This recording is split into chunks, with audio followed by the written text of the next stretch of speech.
Hi అండి అందరికీ. ఇది ఈరోజు మార్నింగ్ తీసిన వీడియో అండి. పొద్దున్నే వేడి నీళ్ళల్లో నిమ్మకాయ తేనె కలుపుకొని తాగుతున్నానండి. రోజు తాగనండి, ఇంట్లో నిమ్మకాయలు ఉన్నప్పుడు ఇలా కలుపుకొని తాగుతాను. ఈ చలికాలం పరగడుపు నీళ్ళు అది వేడిగా వేడిగా తాగితే బాగుంటుందని తాగుతున్నానండి. టీలు కాఫీలు తాగమండి ఎక్కువ, అంటే తాగుతాము, సాయంత్రం టీ తాగుతాము, మార్నింగ్ తక్కువ అండి. ఎప్పుడైనా తాగాలనిపిస్తే టిఫిన్ తిన్నాక కాఫీ కలుపుకొని తాగుతామండి. ఇక ఇది అయిపోయిన తర్వాత ఎలాగో నిమ్మకాయలు ఉన్నాయి కదా అని పులిహోర కలిపానండి. ఇక నాకే తినాలనిపించి చేసుకున్నానండి. ఇక మా చిన్నోడు కూడా అమ్మ ఇదే పట్టుకెళ్ళిపోతాను లంచ్ బాక్స్కి అన్నాడండి. సరే కదా అని అడిగి బాక్సులో పెట్టేశానండి.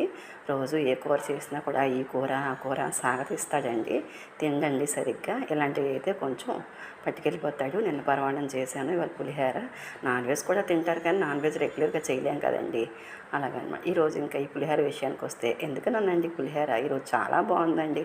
చేస్తుంటాం కానీ ఈరోజు ఎందుకో భలే రుచిగా భలే టేస్ట్గా ఉందండి. ఇక ఈ పులిహోరని చూస్తే మా పెద్దోడే గుర్తొస్తాడండి. ఎందుకంటే వాడికి చింతపండు పులిహోర అయినా నిమ్మకాయ పులిహోర అయినా చాలా ఇష్టం అండి. మా ఇంట్లో ఫేవరెట్ మా పెద్దోడికేనండి ఈ పులిహోర అంటే చాలా ఇష్టం. వాడు హాస్టల్లో ఉంటాడండి, చూసినప్పుడల్లా వాడే గుర్తొస్తాడండి. ఓకేనండి, వీడియో నచ్చితే సబ్స్క్రైబ్ చేయండి, షేర్ చేయండి, లైక్ చేయండి.